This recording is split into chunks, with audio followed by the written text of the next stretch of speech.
This episode is also brought to you by Oddmo's Pizza in Canby. Handmade awesome pizza plus craft beer, wine, and cider delivered. Order today at 503-263-8444 or visit them online at oddmos.com.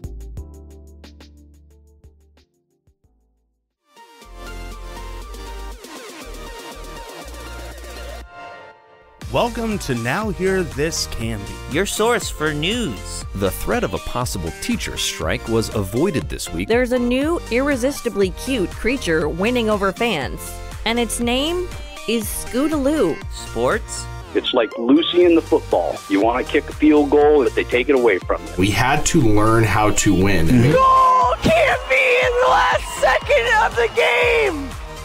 And interesting conversations. Because I'm one of the strongest girls ever, and I know that for a fact. I just really enjoy writing gossip as if I was a bear. With an old maid daughter that make the best moonshine in the coast. And if it would have hit me in the face, I think I would have died. I really do. I guarantee you would have died, man. Are you kidding me?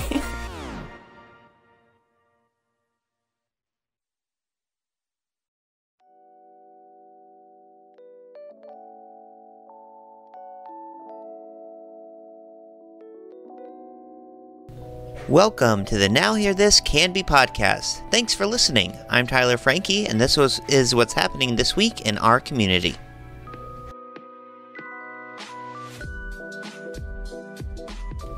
Republican gubernatorial nominee and former Canby State Representative Christine Drazan holds a 2-point lead over her Democratic rival, according to a new nonpartisan poll released this week.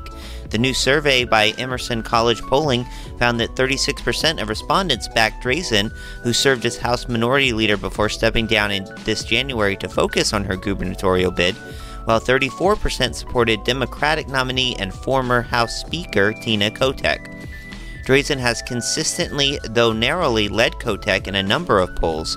Her path to potential victory in a state where registered Republicans are a distinct minority and the GOP has not won the governor's office in 40 years is largely thanks to this year's unique three-way race.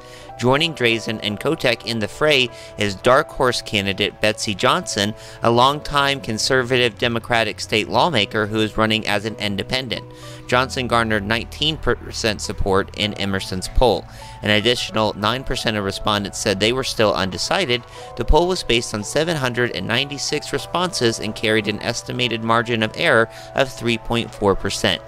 The survey's favorability ratings also brought good news for the Drazan campaign, finding that slightly more respondents had a favorable opinion of her, with 42% viewing her favorably and 41% unfavorably.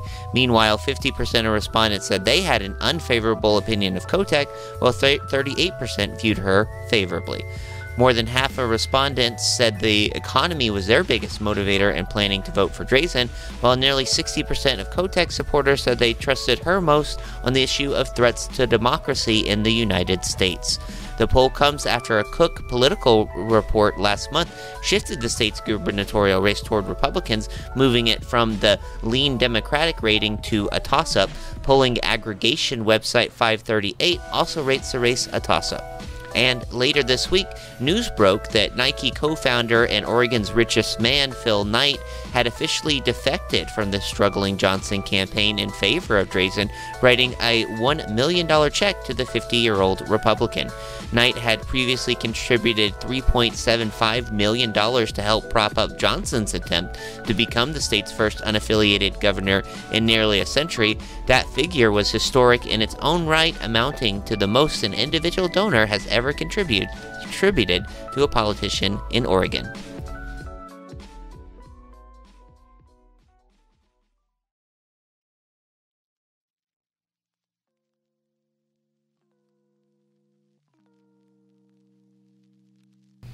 A Gladstone man was killed while crossing McLaughlin Boulevard in Milwaukee Tuesday evening, according to Oregon State Police. OSP troopers and emergency personnel responded to the scene of Highway 99E at Southeast Risley Avenue at approximately 7:48 p.m. on reports of a motor vehicle versus pedestrian crash. The preliminary investigation revealed a northbound Subaru Outback driven by Milwaukee resident Kathleen Sanatow struck a pedestrian identified as 67-year-old Timothy Harpole as the vehicle passed through the Risley Avenue intersection. Police said Harpole was outside of the crosswalk at the time of the collision. Harpole was transported to an area hospital where he was later pronounced dead. Highway 99E was affected for approximately 2 hours while the OSP Collision Reconstruction Unit investigated. OSP was assisted by Clackamas Fire and ODOT.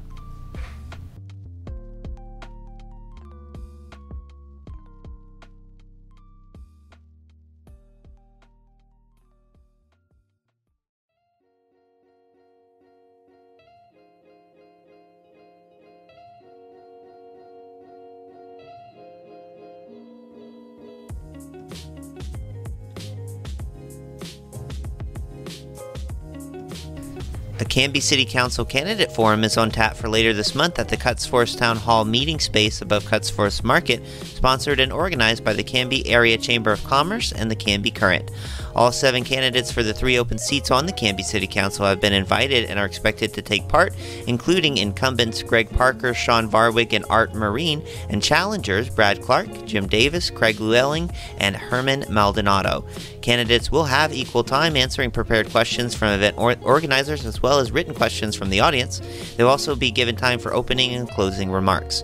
The event, which is free and open to the public, will be moderated by Mallory Gwynn, former Canby Area Chamber Director and owner of Gwynn's Coffee House. Cuts Forest Market is located at 225 Northeast 2nd Avenue. The Town Hall entrance is in the rear of the building. The Canby City Council Candidate Forum is scheduled for Tuesday, October 18th, which is also the last day to check or make changes to your voter registration or to register to vote. The event will start promptly at 6 p.m. and is expected to last 2 hours. Doors open at 5:30 p.m. Ballots for the November midterms go out in the mail on October 19th. Election Day is Tuesday, November 8th.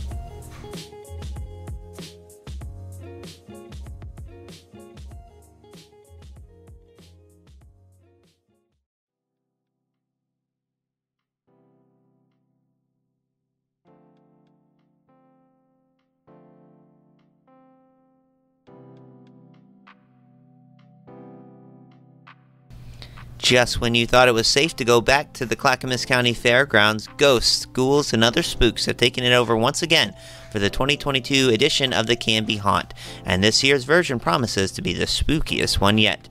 Creatures of the Night, the haunting experts who have collaborated with the Clackamas County Fairgrounds and Event Center for 3 straight years of thrills and chills, are also behind this year's uniquely tailored Halloween experience, Knock Knock, which opened last week and will be open Friday and Saturday nights through October.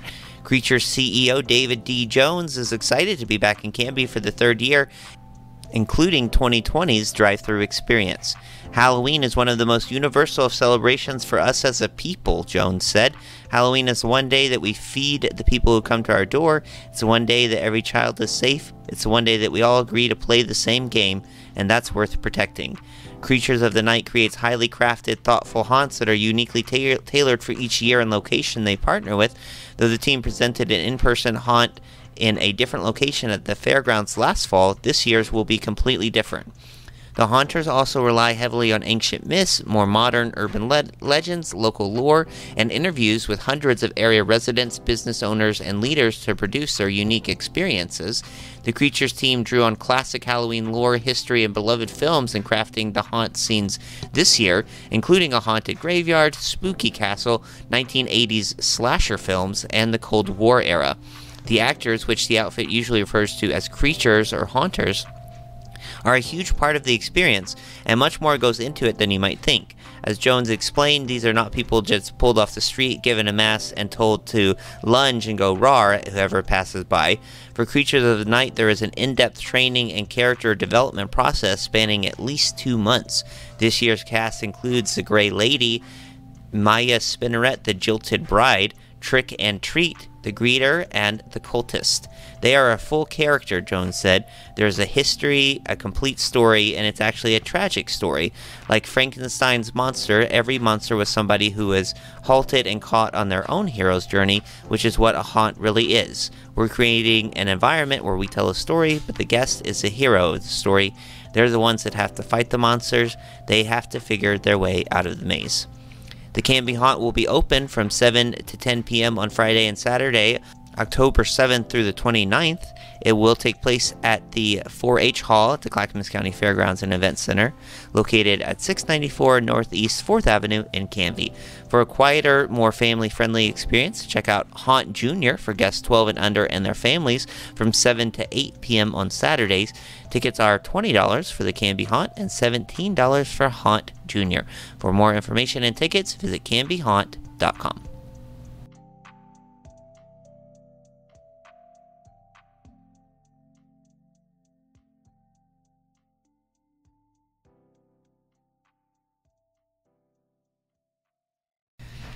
Cougar Country hometown sports coverage is brought to you by Reif and Hunsaker PC. When you need an attorney, turn to the firm Canby has trusted for over 50 years. Call them today at 503-266-3456. For the latest sports news, follow us on Twitter at Cougar Country OR and Instagram at Cougar Country Pod. The Cougars got their groove back at Canby High School Friday, routing visiting Centennial 35-0 to snap a 2-game skid and win their league opener before a near-capacity crowd on homecoming night. The Cougs were a force to be reckoned with, firing on all cylinders on both sides of the ball. Head coach Jimmy Joyce told Now Hear This Canby afterward that he was impressed with his team. I saw a group of players that were determined to show that we are a team that will be a force come playoff time, Joyce said. A great defensive effort to pitch a shutout against a triple option offense is a major accomplishment.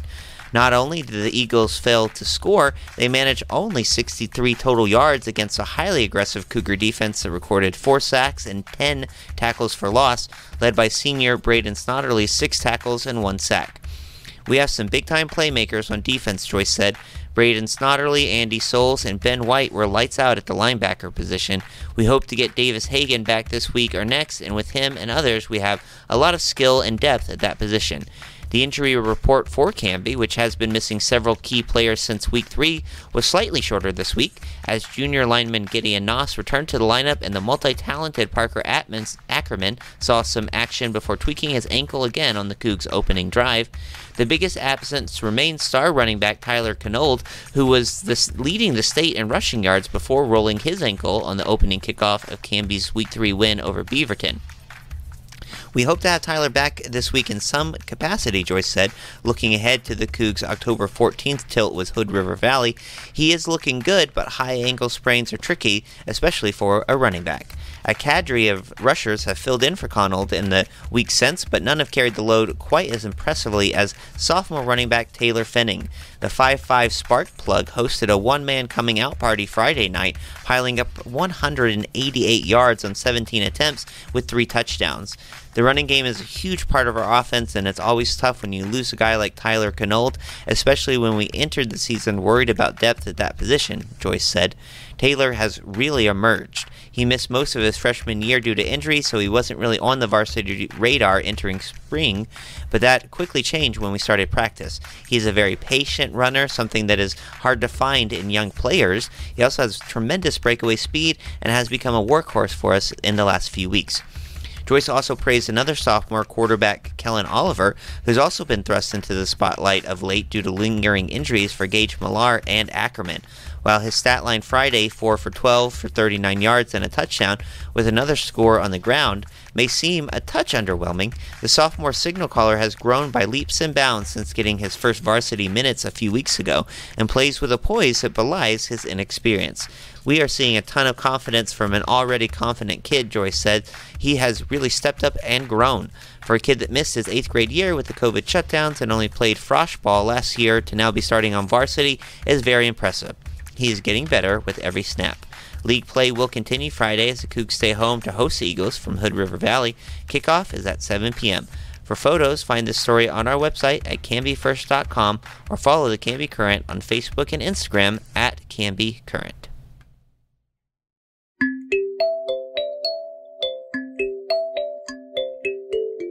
Wow, Frankie, that sounds great. I didn't know that you could play the kalimba. Yeah, well, I've been practicing a lot. I'm really hoping to make it onto the 434th season of America's Got Talent.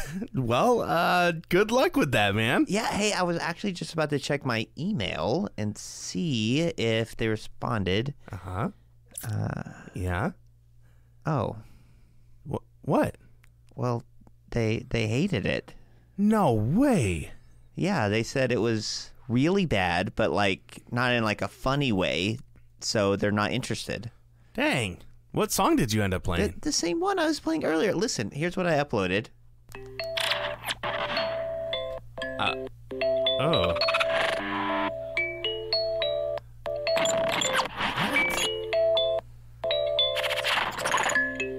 I mean, I kind of like it. It's like a dark remix meets Star Wars sort of sound. No. That's not what I recorded at all. How did this happen? Dude, it's like I always tell you. That choppiness you're hearing is because your internet provider speeds are on the slower side. Everyone focuses on downloading, but upload speeds are just as critical for students, remote workers, would-be reality talent show stars, really anybody who uses the internet to share their passion with the world. Is there like a show called America's Got Bad Internet that I could audition for?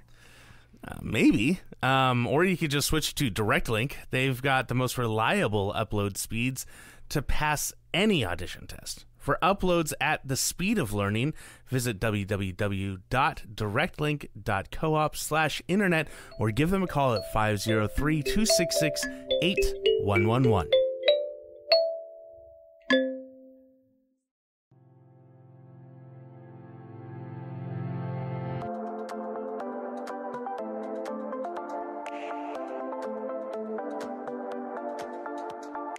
Welcome to Canby Conversation. On today's episode of Now Hear This Canby, this is probably a little bit different for you guys since I'm not Tyler Frankie, nor have I ever been as far as I know. This week I'm sitting down with some very interesting people, a couple, the Bakers of the Pacific Paranormal Research Society, or PPRS. This has been a real treat for me to sit down with them and just talk about ghosts and ghouls and spooks and all kinds of scary things. Do you want to go ahead and introduce yourselves? Yeah, sure. So I'm Martina Baker. I'm Todd Baker. And yeah, we're the Pacific Paranormal Research Society. Yeah. Awesome. How was it that you guys first started getting into paranormal research and investigation? Well, for me, I'm originally from Southern California. I was born and raised there from Monterey Park. And our house actually had a ghost in it. And he used to come to, he was blind in life, but he died in the house. And he used to come to my room at night when I was a little girl and grab my feet, which to this day I still can't sleep with my feet outside the covers. Still freaks you out. That stays with me forever, yeah. But that's kind of where mine started, and so I always kind of knew there was something going on out there. Yeah, when I was little, I grew up in southern Indiana, and when I was little, my grandmother used to tell me all these ghost stories and things that happened to her when she was younger, and that got me interested, and I've been into it ever since. That's awesome. I mean, I can't say I've ever had a paranormal event that has ever quite stuck with me like that. And that's really something we need to fix. I agree. I agree completely.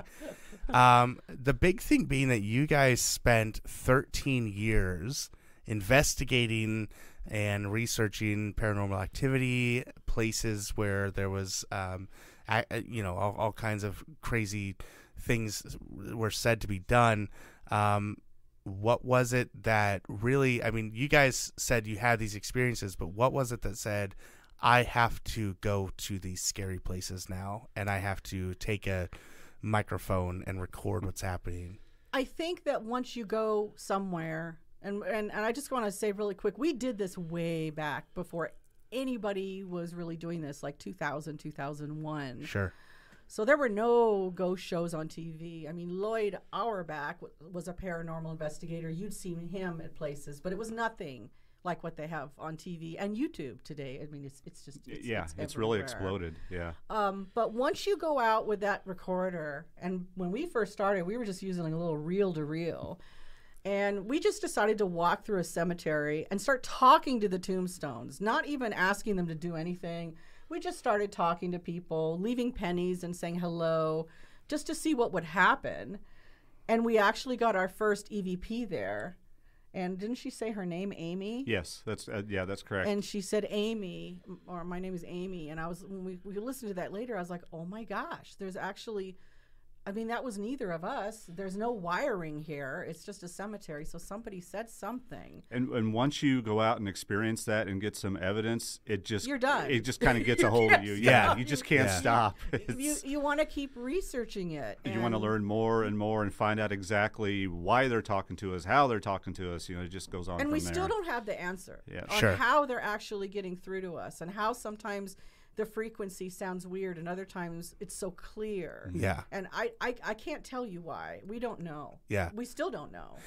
And so we do have some EVPs that you guys have brought with you, some little treats. We did, but before we get into that, what would you say is like a crowning achievement of your guys' work over the past 13 years as investigators? Is it finding more evidence? Is it helping people find closure? Is it being able to say you were the first in, last out sort of thing? No, helping people with closure with these type of issues, I think it was always very important to us. This may sound weird, but the way we would do it, when we go talk to a living client and we're in there talking to maybe something that's, in a deceased state also, we're trying to get things relaxed. Yeah. It sounds stupid maybe, I don't know, like we're a paranormal interventionist, but it's kind of like that. It is kind of like that. And the main thing is just when you leave, you want your living client to feel like she or he has control over their environment. Sure. Because if you don't, then that's when the thoughts of this is an evil spirit is here. Yeah. Now I have to bring in the big guns and I'm going to call the priest. And what if your ghost is an atheist and it's not going to work? And now you're going to make them mad. So, I mean, you just try to give the control back to your living client and say, yes, we got something, or no, we didn't. But here's what I suggest you do if it happens again. Try to come up with a way that they can live with these entities and deal with them to the point where it's not scaring them.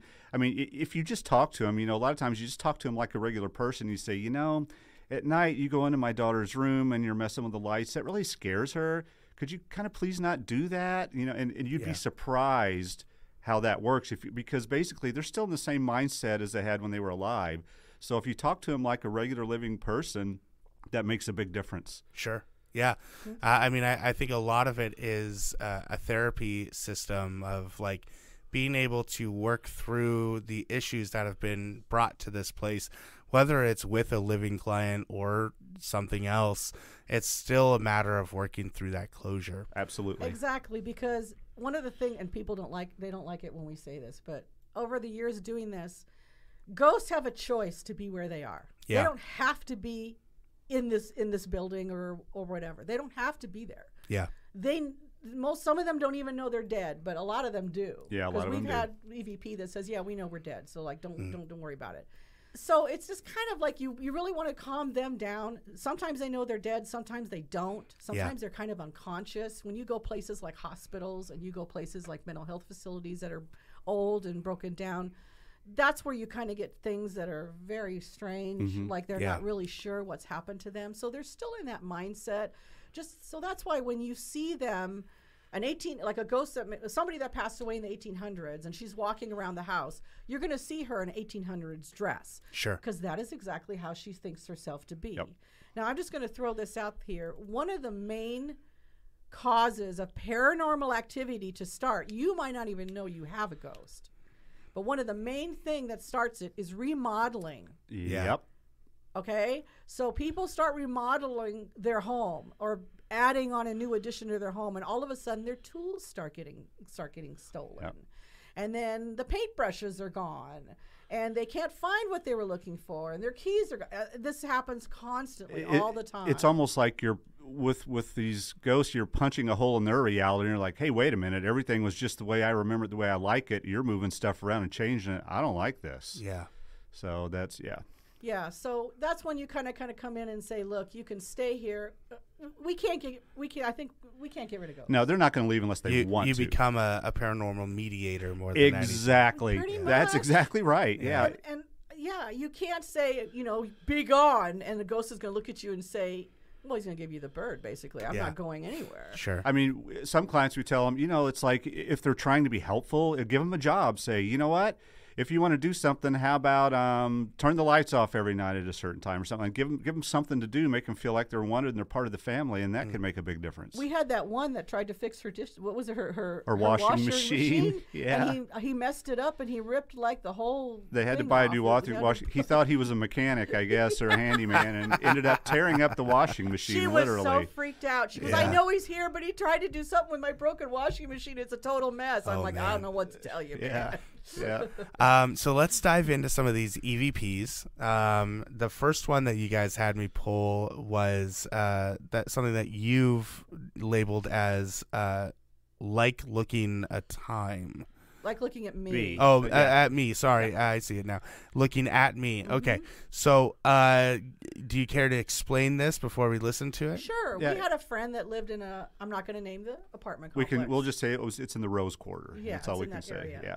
And he was saying he had some kind of weird things happen in there, and it was one of those old time buildings where all the apartment and the doors are like inside the building. Yeah.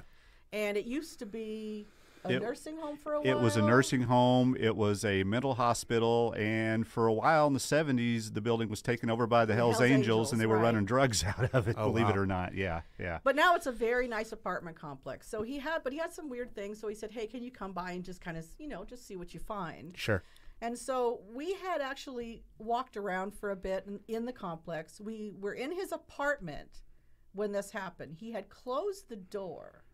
Yeah, and he said that she likes to open the door and come in. We sat down. I had the recorder on the coffee table, and the door opens. And I just say, yeah, I just feel like she's standing there looking at us. Sure. So I said, yeah, you're right. We're all looking at you. And I kind of laughed and looked at everybody because everybody's wide-eyed like a deer, in the headlights. And I said, just act casual. And I'm kind of laughing. And she starts making this sound. It's a sound like someone's pulling a chair across the wall. It sounds like almost like electronic. It's very like a popping electronic sound to me. And then from that sound, she says, "You're trying to talk to me." Okay. So we'll bring that in and we'll listen to that right now. Okay, yeah, you're right. We're all looking at you. Act casual.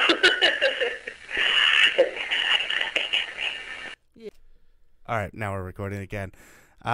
So that's creepy. And it's very clear. That's a clear, but it does. She does. It's weird, that sound in the background. We didn't hear any of this. That popping sound. I'm gonna play it one more time just for our listeners. Okay. Okay, yeah, you're right. We're all looking at you. Act casual. You can definitely catch it right there at the end. As Right. you've said, act casual. You can hear that kind of whispery sound of, they're all looking at me sort of thing. She's saying something else in that. I don't know exactly what she says before she says. Yeah, all you can make out is it's too crackling, but yeah, and that crackling sound, she does say something else. Yeah. So I don't know what it is, but anyway, that's one of our creepier ones. Yeah, that's pretty creepy. You like that? And the fact that how would you feel if you were there and that happened? I mean, you don't hear them while they're there, right? No. Well, sometimes you do. Sometimes. This case we didn't. We saw the door open, but we didn't actually hear it. I mean, I don't know how I'd feel. Honestly, I'd love to be there and see and experience it myself. I think anybody would. But yeah, and it's hard. It's hard for me to be like, oh yeah, that's definitely a voice, but I don't discredit that you guys had an experience. Somebody sitting there, just whispering, right? If you weren't actually there, exactly. You don't. I get it. Really hard. Yeah, no, I get it.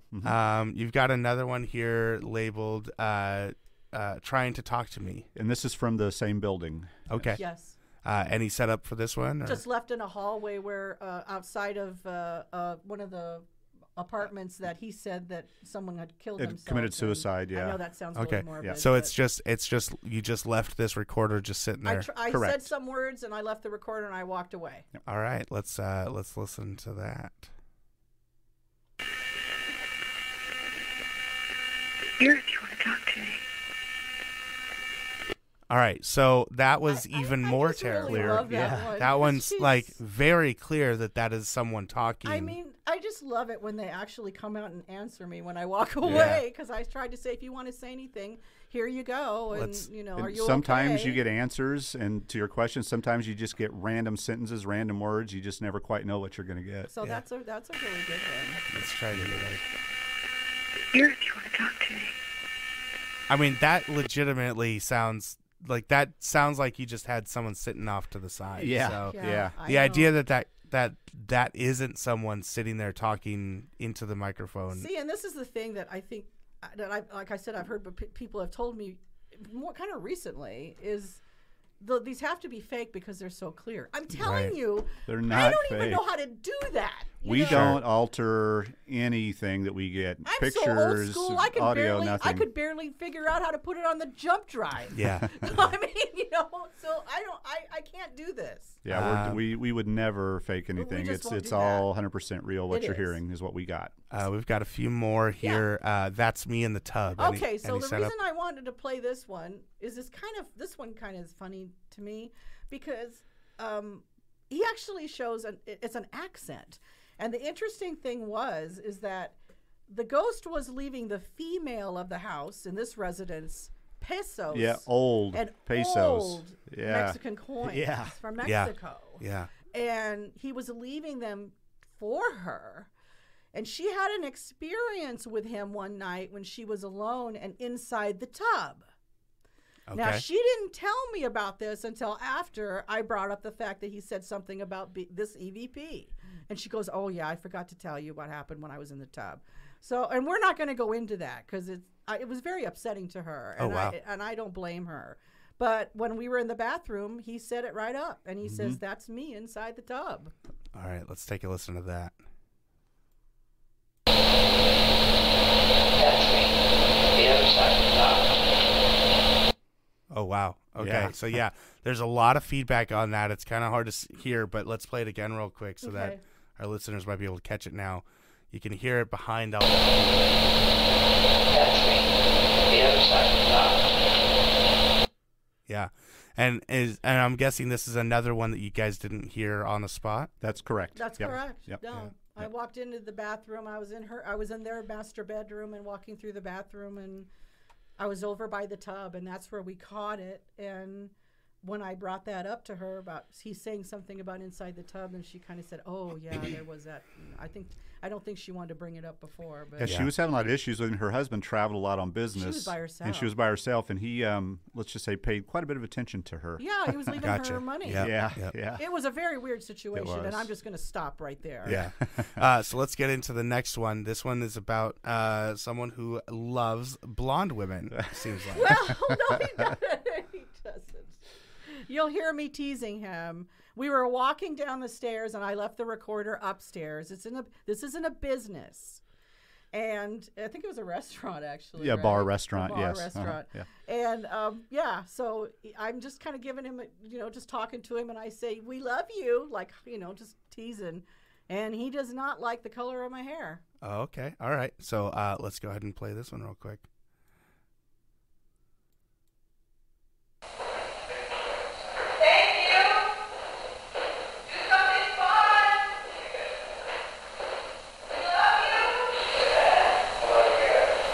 It's right there at the end, too. Yeah. Wow, blonde hair. Yeah.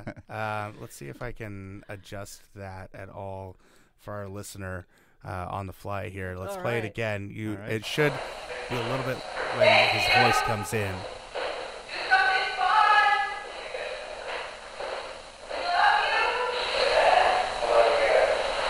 Blah. blonde hair. Blonde hair. Yeah. I guess he wants the redhead. Or brunettes. Yeah, I guess. Yeah, my blonde hair. Yeah, he was not a fan. Oh, No, yeah. he didn't like me at all. Wow, yeah. And it used to be a brothal up there. Actually, that kind of it used to be a brothel. Yeah, so he had his taste, and he was going to stick exactly. Yeah. Yep. How about this one? This one has a very terrifying title to it. No, it doesn't. Get my rifle. Come Yeah, on now. get We're all my. for I guns do right not. here, aren't we? First of all, afraid of guns. Second of all, afraid of ghosts. You put those two things together, ultimate terror factor. What? This so was at a house in Sublimity. Yeah, private we residence. got a lot of EVP at this house. Yeah. And there was a couple of them that just considered they were part of the family, and we had the recorder running just one night. And we were having coffee with them downstairs, and she was putting her kids to bed. This isn't the EVP I brought, but when we got him, she's saying, "I love you" to the kids, and you hear him go, "I love you too." I love you too. Oh, wow. He was saying, yeah. He totally thinks he's part of the family. Now, Nice. where she comes from in this house, I have no idea. But this is one of the ones we got when we leave it up in their stairs and walk down and just leave it going. And it's just all right. It's just what it is. Yep.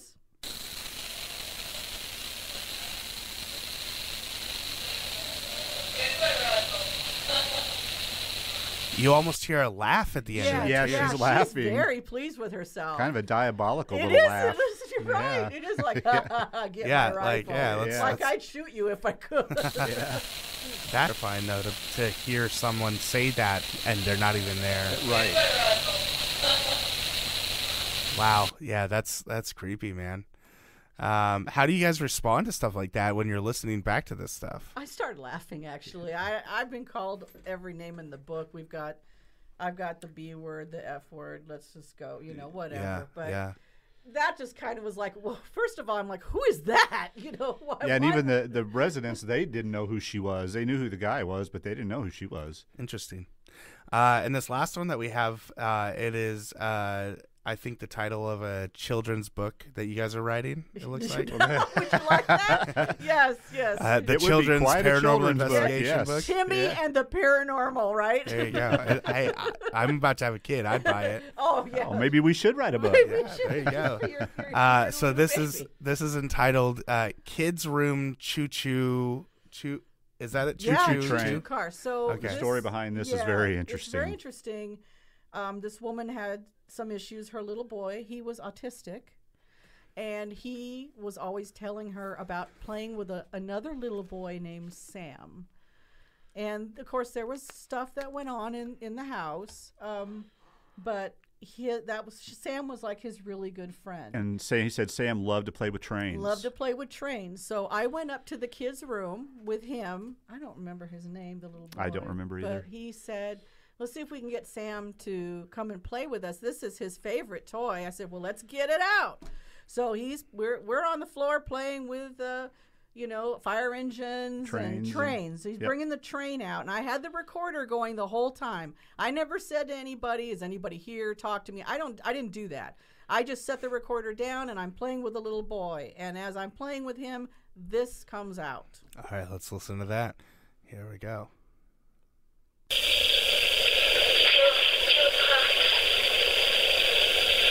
All right, second. All right, so that was kind of hard to make out. Can you guys explain what we're listening to? He's saying choo choo car because we were playing with his favorite train at the time. All right, let's take another listen to that.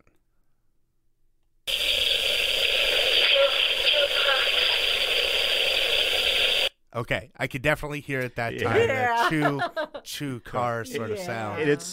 It's a little unnerving to get a child's voice on EVP. Those are a little tough. You want to say what terrifies me? Those are the hardest. Yeah. To be honest with you, because there's no reason why a child should be stuck between this world and the next. There just isn't. Right. And I don't know how that, how that can be remedied, but it's upsetting. Yeah, to me, that's the most upsetting thing. Adults make their decisions, but why a child is here, I don't know what happens. Yeah.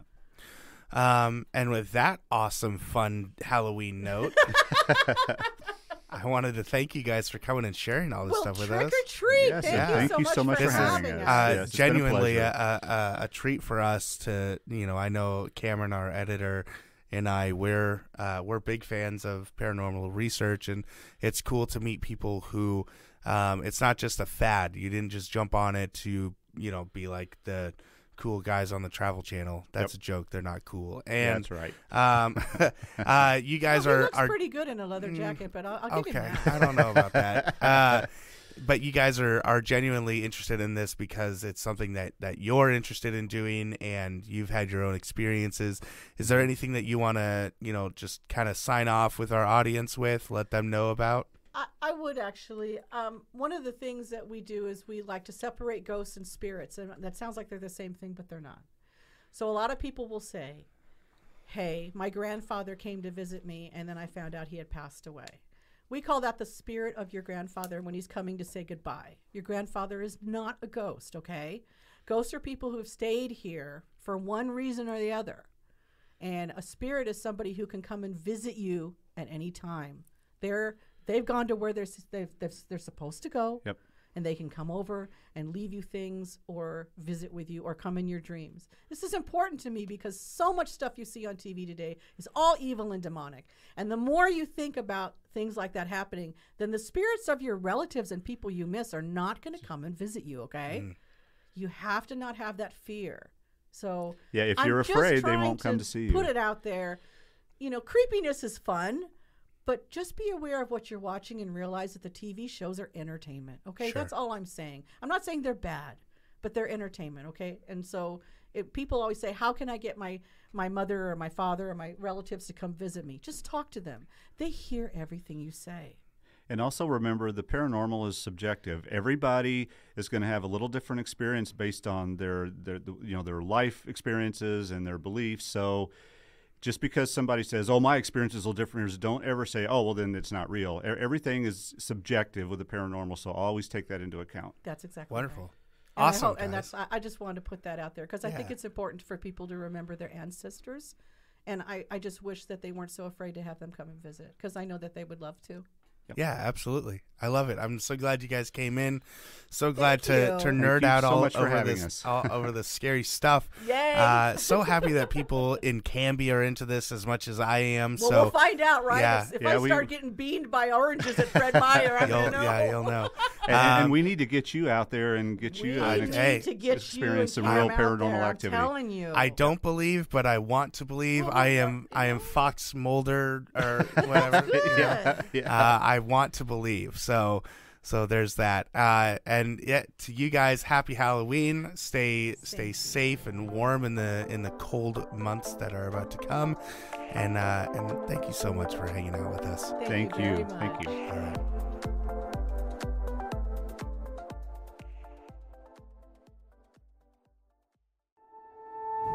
I'm Roz Mason, Democratic candidate for Senate District 26. I'm deeply honored to announce I've also been endorsed by the Independent Party of Oregon. Next time, I'll talk inflation. Here's some context before my next ad. If the income distribution from 1947 to 1974 had held steady, regular people's income would be double today. Instead, income inequality exploded. The top 1% of Americans have taken $50 trillion from the bottom 90%. That's from the title of a Time magazine article you can find online. How did it happen? Wall Street finance deregulation, massive stock buybacks for executive salaries and shareholder profits, overtime rules, and the right to unionize being chipped away, allowing mergers and acquisitions, so now a few companies have near monopolies. We can do better. Until next time, this was paid for by Mason for Oregon 21968. Hey friends, warning. The following story is not suitable for children. Viewer and listener discretion advised. It contains the details of the Malala Forest murder, scenes from about 30 years ago, and it contains elements of extreme sexual, physical, and psychological violence. Viewer and listener discretion advised. Canby Then is brought to you by Retro Revival. They are not your average antique shop. They're open daily, and you can find them on the corner of Northwest 3rd and Grand Street in downtown Canby, or connect with them on Facebook or through email at retrorevivaloc@gmail.com. On August 31st, 1987, Everett Banyard, 46, a crossbow hunter in pursuit of prey on a private 90,000-acre timber farm southeast of Molalla, Oregon, nearly stumbled over the nude, partly buried body of a young woman.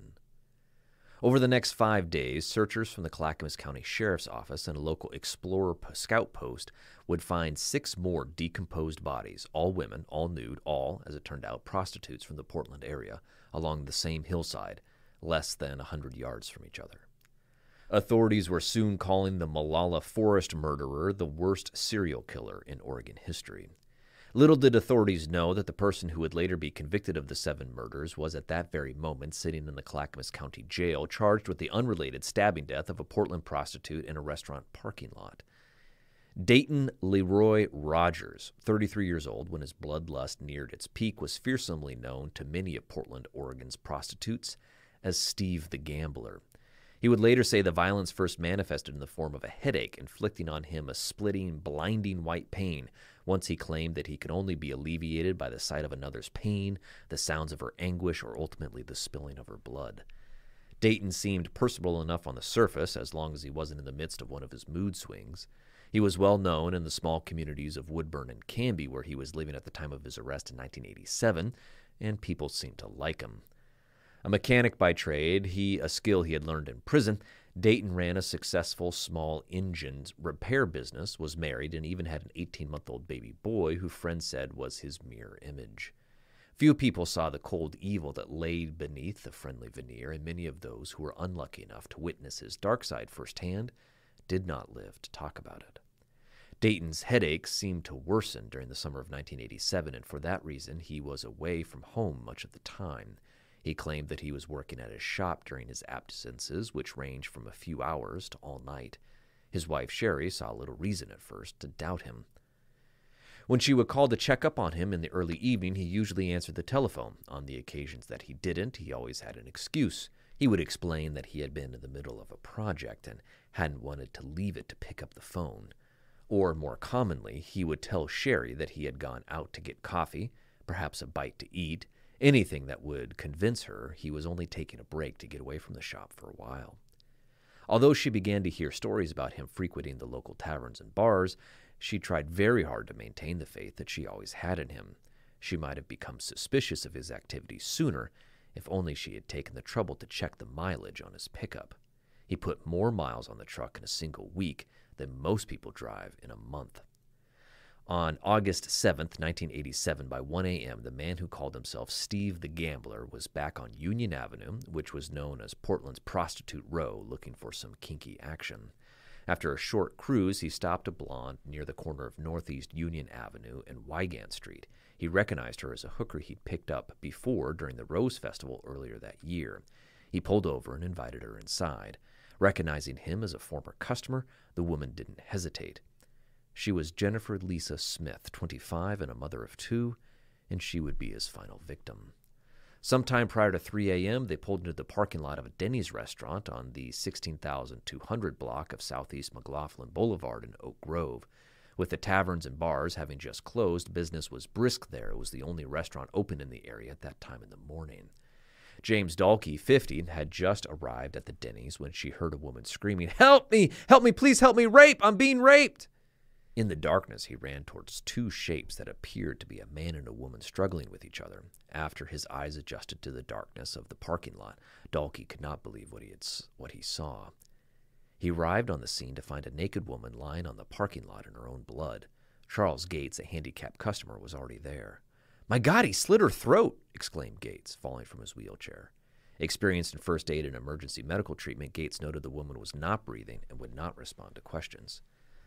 Finding no cardioid pulse and undaunted by all the blood, he immediately began CPR and mouth-to-mouth resuscitation, but to no avail. Smith had been stabbed no fewer than 11 times in the chest, back, and abdomen. A couple of minutes later, Dalkey spotted the man he'd previously seen by the nude victim. "That's him!" he shouted. "That's the son of a motherfucker!" The man jumped into his pickup, running over landscaping to escape the parking lot onto Southeast McLaughlin. By that time, 2 other bystanders, Stan Connor and Richard Bergio, had rushed over to see what was happening. Determined not to let the guy get away, Bergio sped out of the parking lot in his own car in hot pursuit of the pickup, at times at speed of over 100 miles an hour. Unable to keep up, Bergio took down the license plate number and returned to the crime scene. A short time later, Clackamas County Sheriff's detectives John T. Turner and Mike Machado arrived at the crime scene.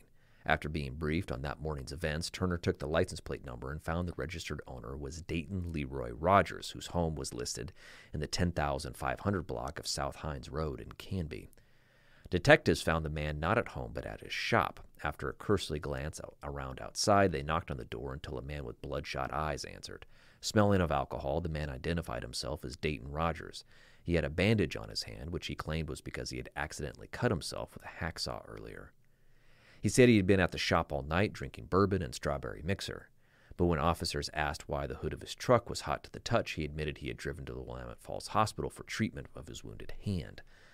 Of course, the truck and the license plate number were a perfect match to the vehicle. Numerous witnesses had said they saw leaving the scene of the murder just a couple of hours earlier, and Rogers was taken into custody.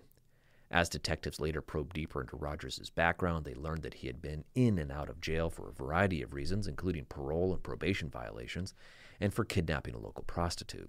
All in all, the detectives learned Rogers spent 27 months in Oregon prisons. His parole was formally terminated in January 1983. One prostitute told detectives that Rogers had a foot fetish and found women's arches sexually arousing. Other prostitutes said that all of the dates occurred in the cab of Rogers' pickup and that he usually began by drinking crude screwdrivers crafted from mini bottles of Smirnoff vodka and orange juice bought from a convenience store.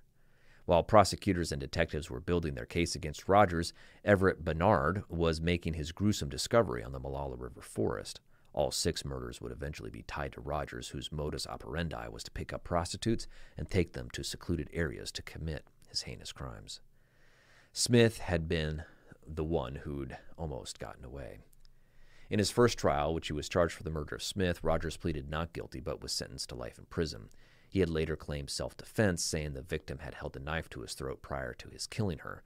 He was found guilty and sentenced to death after his subsequent trial for the slayings of 6 Molalla Forest victims: 23-year-old Lisa Marie Mock, 26-year-old Maureen Ann Hodges, 35-year-old Christine Lotus Adams, 20-year-old Cynthia DeVore, 26-year-old Nandance Nani Cervantes, and 16-year-old Riatha Giles. Both trials featured grueling accounts by several surviving victims who testified to Rogers' taste for bondage and torture, facts corroborated by the injuries inflicted on the murdered women, some of whom who had their feet cut off, possibly while still alive. Now 68, he currently sits on Oregon's death row at the Oregon State Penitentiary.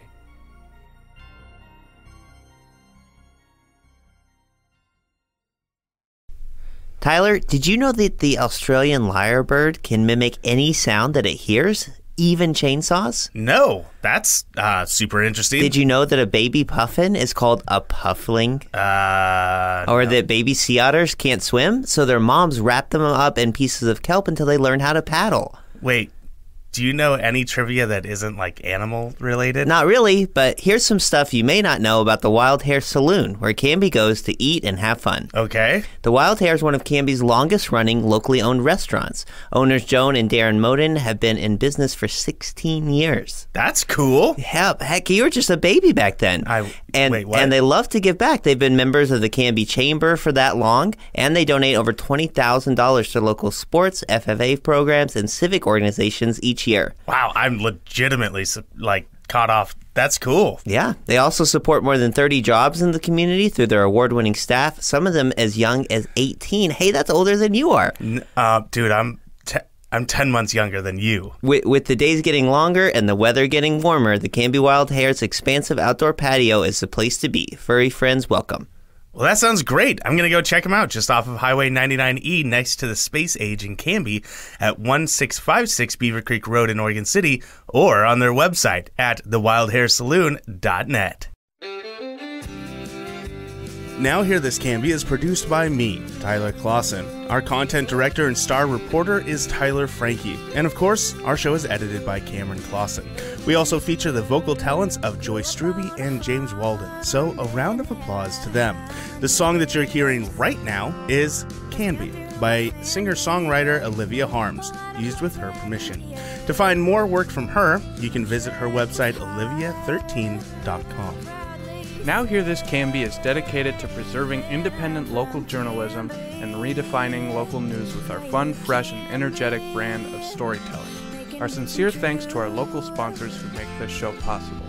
Please show your appreciation by supporting the small businesses who support us. The production of Now Hear This Studios, Canby's locally owned, full-service audio, video, and media production company.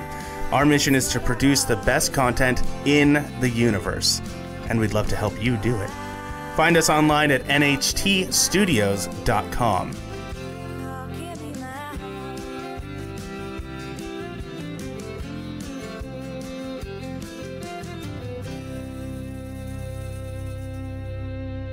I will take a motion to adjourn. I just moved it. I didn't even ask for it, though.